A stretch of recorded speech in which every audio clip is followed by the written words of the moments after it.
Bismillahirrahmanirrahim. Assalamualaikum warahmatullahi wabarakatuh.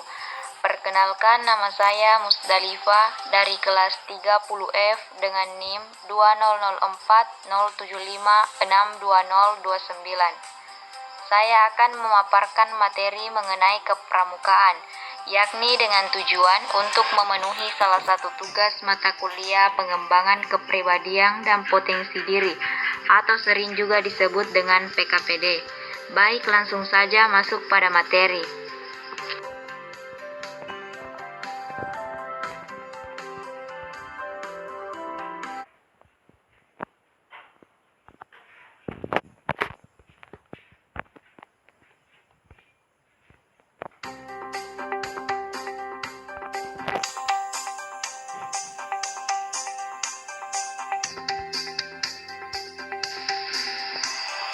Materi yang pertama yaitu upacara. Upacara dalam gerakan pramuka merupakan suatu media pendidikan untuk meningkatkan kedisiplinan dan jiwa kepemimpinan anggota pramuka.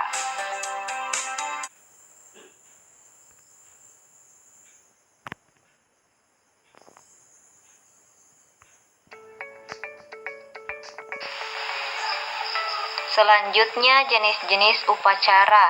Yang pertama yaitu upacara umum, di mana upacara yang dilakukan sesuai dengan aturan yang berlaku seperti upacara setiap hari Senin. Kemudian upacara pembukaan latihan atau biasa disebut dengan upabuklat, di mana upacara yang dilaksanakan sebelum melakukan aktivitas kepramukaan.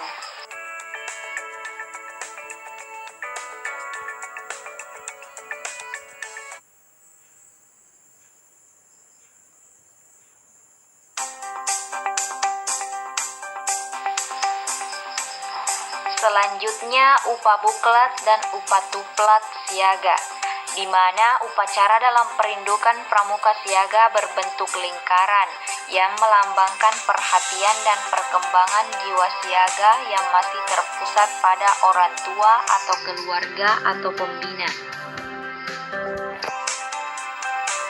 Selanjutnya upabuklat dan upatuplat penggalang, di mana upacara dalam pasukan pramuka penggalang berbentuk angkare yang melambangkan perhatian dan perkembangan jiwanya telah mulai terbuka.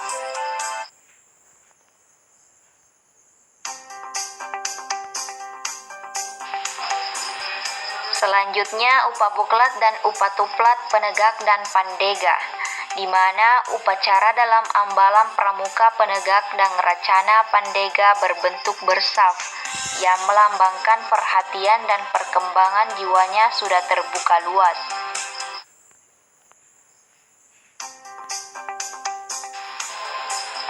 Selanjutnya tata cara upabuklat. Yang pertama yaitu masing-masing pemimpin reka menyiapkan rekanya. Yang kedua, pradana memasuki lapangan upacara. Yang ketiga, penghormatan pemimpin reka kepada pemimpin upacara atau pradana. Yang keempat, laporan masing-masing pemimpin reka kepada pradana dan wakil pemimpin reka menggantikan posisi pemimpin reka. Setelah laporan, masing-masing pemimpin reka mengambil tempat di sebelah kanan barisan.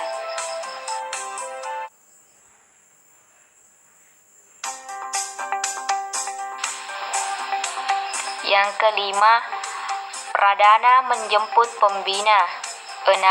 Penghormatan kepada pembina dipimpin oleh pradana. 7. Laporan pradana kepada pembina upacara. 8. Pengibaran bendera merah putih. 9. Pengucapan dasadharma. 10. Amanat pembina. 11. Pembina memimpin doa. 12. Laporan pradana kepada pembina. 13.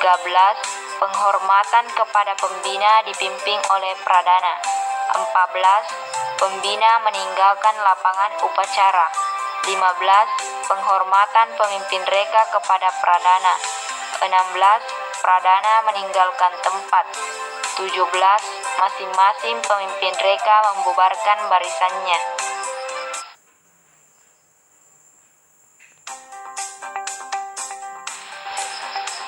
Selanjutnya tata cara upacara upatuplat.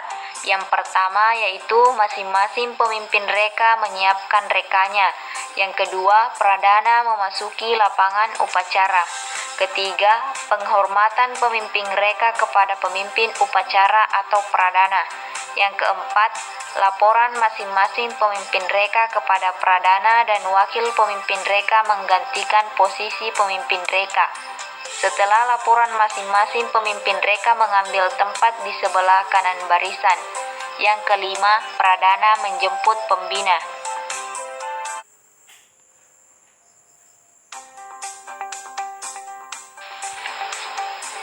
Yang keenam, penghormatan kepada pembina dipimpin oleh pradana. 7. Laporan pradana kepada pembina upacara. 8. Penurunan bendera merah putih. 9. Amanat pembina. 10. Pembina memimpin doa. 11.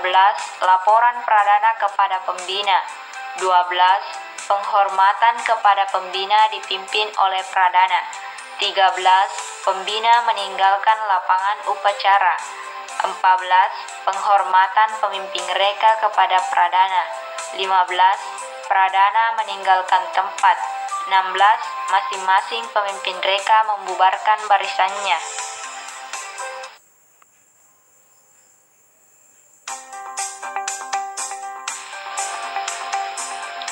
Selanjutnya perbedaan upacara upapuklat dan upacara upatuplat. Upacara upapuklat dan upacara upatuplat memiliki dua perbedaan. Yang pertama yaitu upapuklat terdapat pembacaan dasadharma, sedangkan upatuplat tidak terdapat pembacaan dasadharma. Yang kedua yaitu upapuklat pengibaran bendera merah putih, sedangkan upatuplat penurunan bendera merah putih.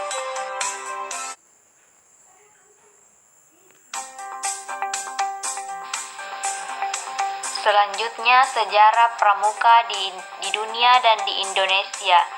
Adapun biodata dari pendiri gerakan pramuka, nama lengkapnya yaitu Robert Stevenson Smith Baden-Powell atau biasa dipanggil dengan Baden-Powell atau BP. Nama kecilnya yaitu Steve atau Stevie.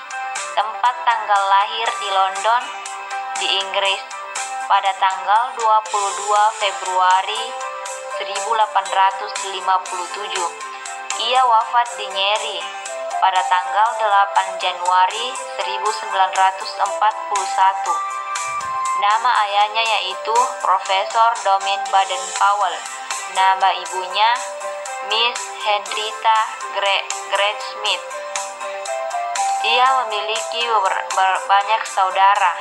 Nama istrinya Olaf City Claire Soames. Nama anaknya Peter, Heather, dan Betty. Ia menulis buku yang berjudul Scouting for Boys, Aid to Scouting, Referring to Success, dan sebagainya.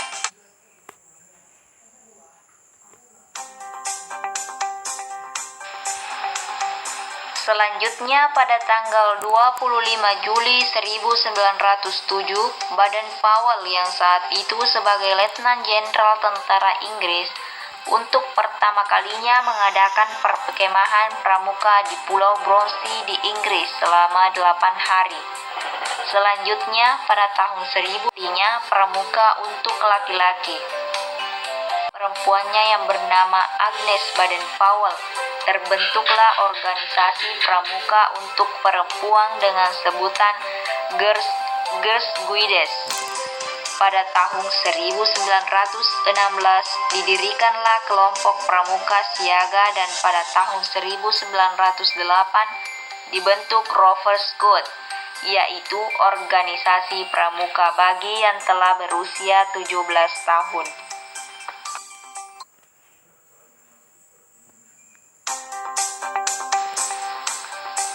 Selanjutnya pada tahun 1922 Baden-Powell menerbitkan buku yang berjudul Referring to Success, yang menggambarkan seorang pemuda yang harus mengayunkan sampannya sampai menuju ke pantai bahagia. Jambore dunia pertama dilaksanakan di Olimpiade London.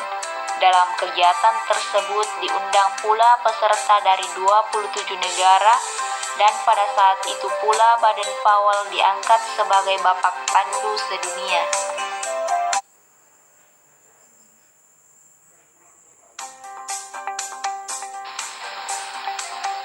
Selanjutnya, Pramuka pada masa pendudukan Belanda. Berdirinya gerakan Pramuka di Indonesia diawali dengan dibentuknya Nederlands Padvindersorganisatie atau NPO oleh Belanda pada tahun 1912.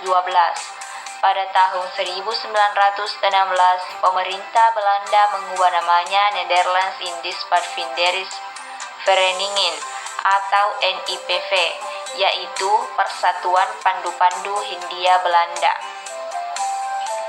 Selanjutnya pada tahun 1930, Organisasi Kepanduan atau IPO atau PK Pandu Kesultanan PPS Pandu Pemuda Sumatera melebur menjadi KBI atau Kepanduan Bangsa Indonesia. Pada tahun 1931 dibentuk PAPI atau Persatuan Antar Pandu Indonesia. Pada tahun 1938 berubah menjadi BPPKI atau Badan Pusat Persaudaraan Kepanduan Indonesia.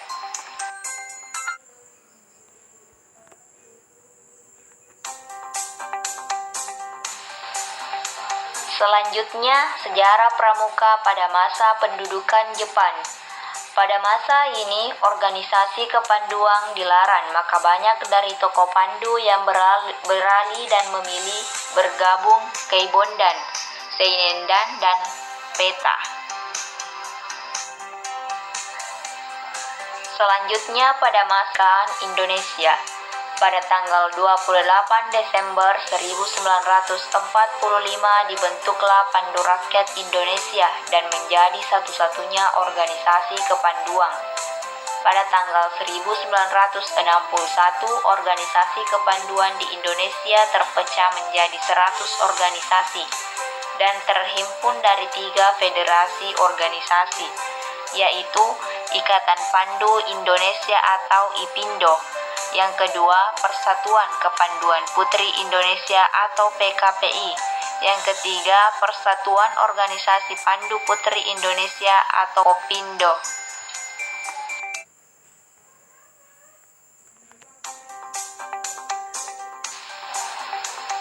Selanjutnya, kelahiran Gerakan Pramuka. Kelahiran Gerakan Pramuka ditandai dengan serangkaian peristiwa yang saling berkaitan. Yang pertama yaitu pidato Presiden atau Mandaris MPRS pada tanggal 9 Maret 1961 di Istana Negara. Peristiwa itu kemudian dikenal sebagai Hari Tunas Gerakan Pramuka. Yang kedua, diterbitkannya Keputusan Presiden nomor 238 tahun 1961 tanggal 20 Mei 1961 tentang Gerakan Pramuka sebagai satu-satunya gerakan kepanduan yang ditugaskan menyelenggarakan pendidikan kepanduan bagi anak-anak dan pemuda Indonesia, serta mengesahkan anggaran dasar Gerakan Pramuka yang dijadikan pedoman, petunjuk, dan pegangan bagi pengelola Gerakan Pramuka. Yang ketiga yaitu pada tanggal 20 Mei bagi Gerakan Pramuka adalah hari permulaan tahun kerja. Yang keempat, pernyataan para wakil organisasi kepanduan di Indonesia dengan ikhlas meleburkan diri ke dalam organisasi Gerakan Pramuka yang dilakukan di Istana Negara. Pada tanggal 30 Juli 1961, peristiwa itu kemudian diperingati sebagai Hari Ikrar Gerakan Pramuka.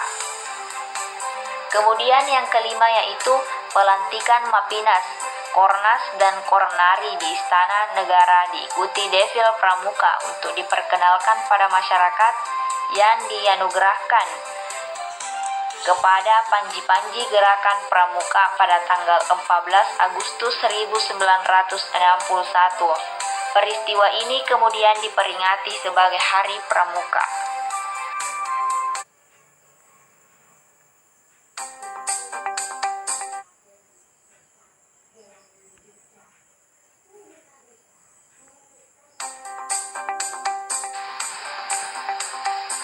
Selanjutnya yaitu materi LKBB atau latihan keterampilan baris berbaris. Adapun pengertian LKBB yaitu LKBB atau latihan keterampilan baris berbaris adalah suatu wujud latihan fisik yang diperlukan guna menanamkan kebiasaan dalam tata cara kehidupan yang diarahkan kepada terbentuknya suatu perwatakan tertentu. Kemudian jenis-jenis LKBB, di mana jenis-jenis LKBB mempunyai dua jenis. Yang pertama yaitu LKBB dengan menggunakan tongkat, yang kedua LKBB tanpa menggunakan tongkat.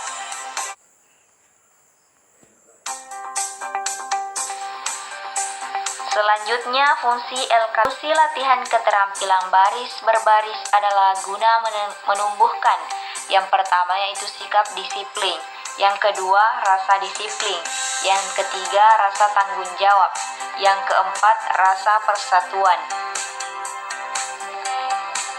Selanjutnya pengertian aba-aba, di mana aba-aba adalah suatu perintah yang diberikan oleh seorang pemimpin kepada yang dipimpin untuk dilaksanakannya pada waktu secara serentak atau berturut-turut.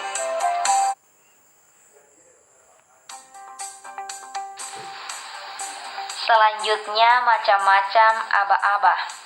Yang pertama yaitu aba-aba petunjuk. Aba-aba petunjuk dipergunakan hanya jika perlu untuk menegaskan maksud dari aba-aba peringatan atau pelaksanaan.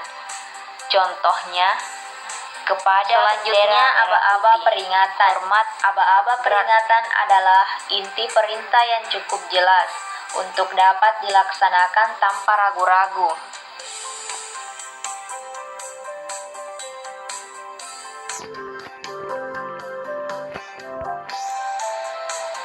Selanjutnya aba-aba peringatan.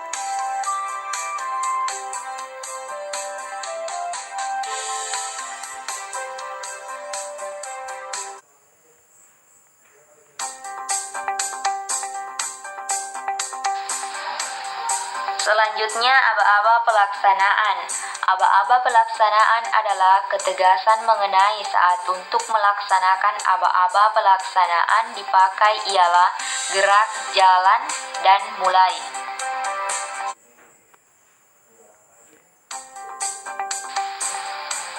Selanjutnya baris berbaris dengan tongkat, di mana baris berbaris dengan tongkat memiliki beberapa macam sikap.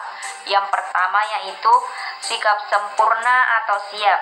Yang kedua, sikap saat akan melakukan gerakan. Yang ketiga, sikap saat memberi salam biasa. Yang keempat, sikap saat memberi salam hormat atau janji.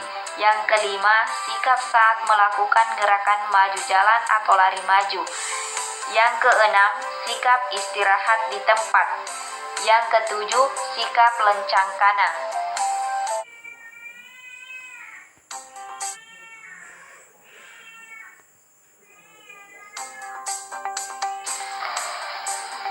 Selanjutnya materi mengenai tali temali. Adapun pengertian simpul dan ikatan. Tali yang terdiri dari tali, di mana tali adalah benda yang digunakan dalam simpul maupun ikatan. Sedangkan simpul adalah ikatan tali dengan tali. Namun ikatan adalah ikatan antara tali dengan benda, misalnya ikatan antara tali dengan dua tongkat.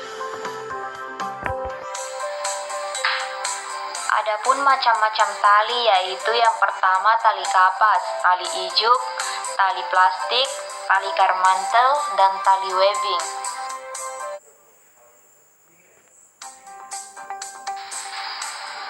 Selanjutnya macam-macam simpul. Yang pertama yaitu simpul mati, di mana simpul mati adalah menyambungkan dua buah tali yang sama besar dan tidak licin atau kering. Yang kedua yaitu simpul hidup, di mana simpul hidup ini berguna untuk mengikatkan tali pada tiang. Adapun kegunaan lainnya yaitu untuk menjerat atau membuat sebuah jebakan bagi hewan-hewan kecil. Kemudian jenis simpul yang ketiga yaitu simpul anyam. Simpul anyam memiliki dua macam. Yang pertama yaitu simpul anyam 1, di mana simpul anyam satu adalah menyambungkan dua buah tali yang tidak sama besar dalam keadaan kering atau tidak licin. Sedangkan simpul anyam ganda adalah menyambungkan dua buah tali yang tidak sama besar dalam keadaan basah atau licin.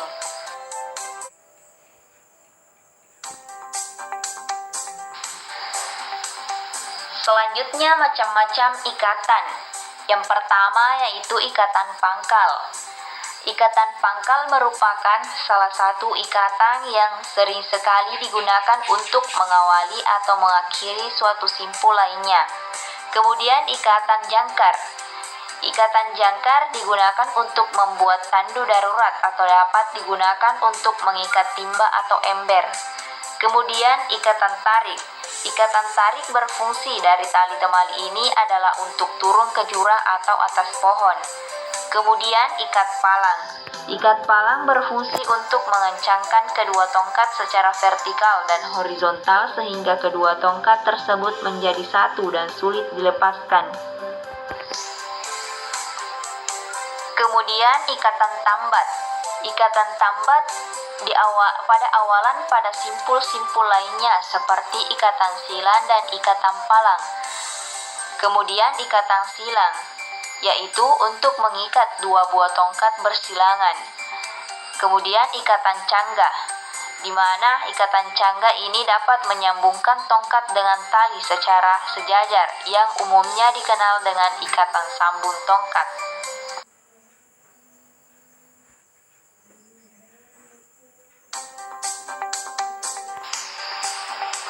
Selanjutnya materi mengenai pioneering. Adapun pengertian pioneering. Pioneering adalah salah satu teknik pramuka dalam penggunaan peralatan tongkat dan tali yang dirangkai menjadi sebuah bangunan kreatif.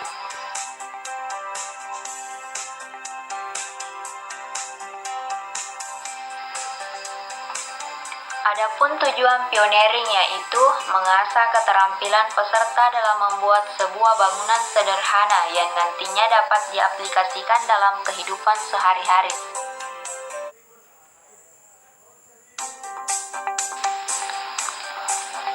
Selanjutnya manfaat pioneering. Pioneering memiliki 3 manfaat. Yang pertama yaitu untuk memupuk rasa kekompakan dan kerjasama yang baik antar kelompok. Yang kedua, dapat diterapkan pada saat-saat genting maupun P3K atau pertolongan pertama pada kecelakaan. Yang ketiga yaitu memproyeksi pemikiran peserta dalam merancang suatu bangunan kreatif.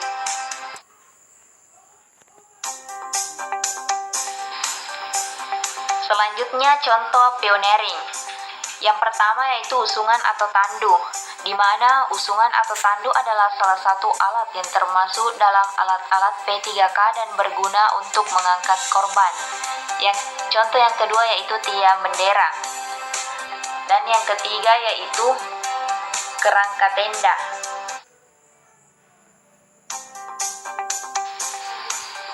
Selanjutnya yaitu materi sandi.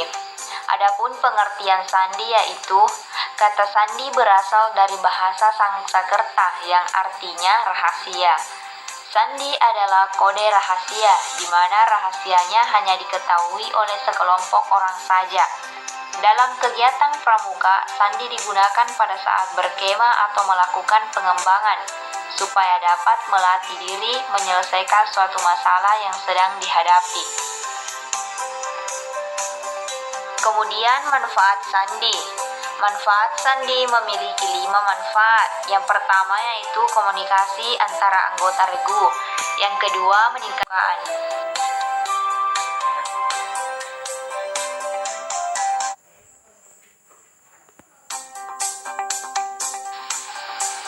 Selanjutnya macam-macam sandi. Sandi memiliki beberapa macam. Yang pertama yaitu sandi koordinat, yang kedua sandi AND, yang ketiga sandi rumput, yang keempat sandi kotak 1, yang kelima sandi kotak 2, yang keenam sandi kotak 3, yang ketujuh sandi jam, yang kedelapan sandi angka atau nomor, dan yang kesembilan yaitu sandi Morse.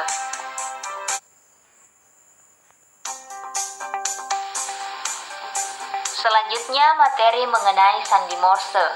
Sandi Morse adalah sandi yang diciptakan oleh Samuel Finley Breese Morse. Ia lahir di Charleston, Amerika Serikat pada tanggal 27 April 1791. Sandi ini terdiri dari kumpulan titik-titik dan garis yang membentuk suatu huruf atau kalimat jika dirangkai dengan sesuai kode sandinya. Adapun manfaat sandi Morse, yang pertama yaitu sarana komunikasi, yang kedua memberikan pesan rahasia, yang ketiga digunakan dalam telegram, yang keempat digunakan dalam kegiatan pramuka.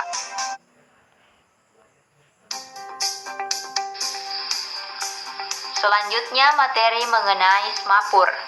Semapur adalah suatu cara untuk mengirim dan menerima berita dengan menggunakan bendera, dayung, batang, dengan tangan kosong atau dengan sarung tangan.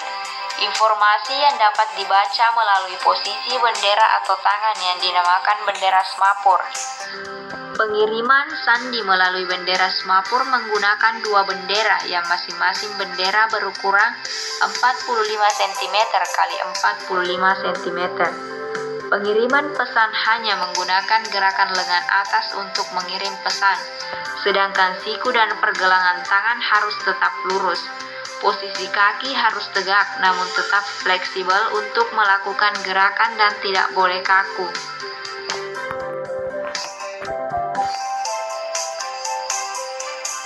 Adapun beberapa sandi yang bisa digunakan dalam semapur adalah UR yang biasa disebut dengan berita siap mulai.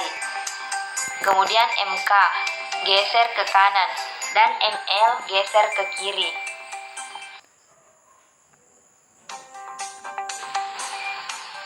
Selanjutnya materi mengenai menaksir. Menaksir adalah memperkirakan atau mengira-ngira tinggi suatu pohon, lebar sebuah sungai, arus sungai, jarak perjalanan, keadaan cuaca, dan mengukur berat.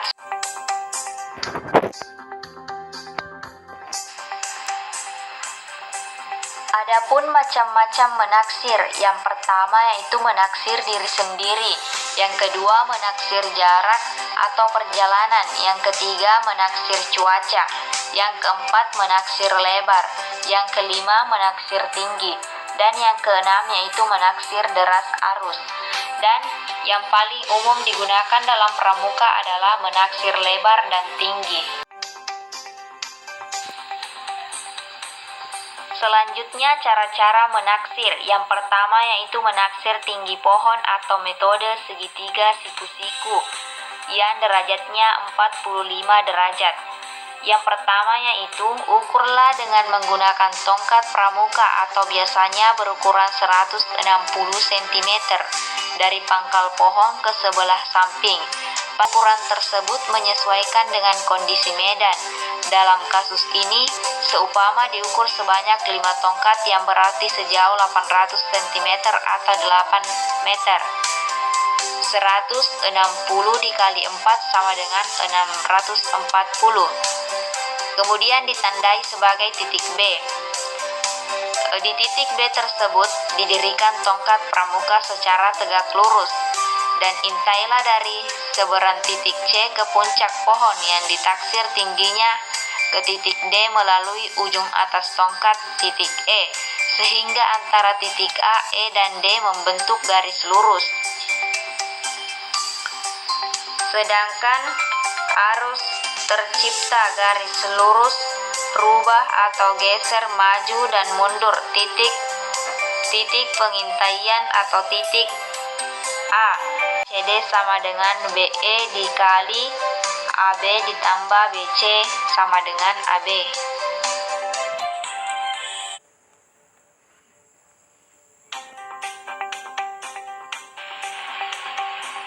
Kemudian yang kedua yaitu menaksir lebar sungai atau perbandingan segitiga. Tentukan titik di seberang sungai yang mudah diingat, semisal terdapat pohon, batu, bangunan, atau rumpun semak. Ini berguna saat nanti dilakukan pengintaian di langkah selanjutnya. Namai titik itu sebagai titik A. Kemudian tentukan titik B yang sejajar dengan titik A. Tandai titik B dengan cara salah satu teman berdiri di atasnya atau dengan objek lain, semisal tongkat yang ditancapkan. Kemudian tentukan titik C sambil mengukur jaraknya, bisa dengan langkah atau tongkat, dengan menyusuri tepi sungai. Jarak antara titik B dan C terserah, dan ingat antara titik B dan C, dan ingat antara titik A, B, dan C harus membentuk segitiga siku-siku, dengan siku-siku berada di titik B. Kemudian tandai titik C sebagaimana cara menandai titik B.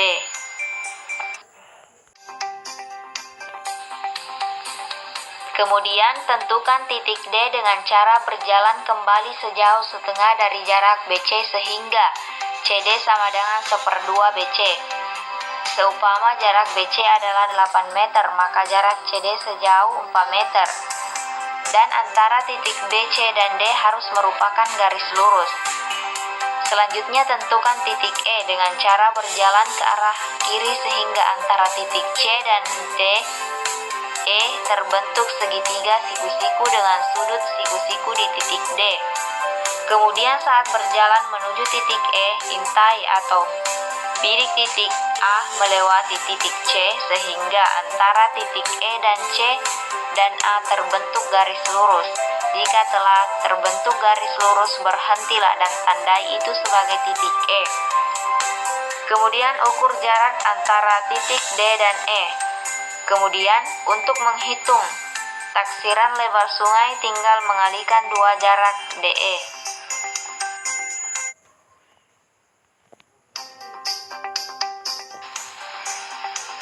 Mungkin hanya itu yang dapat saya sampaikan. Mohon maaf bila ada kesalahan. Wassalamualaikum warahmatullahi wabarakatuh.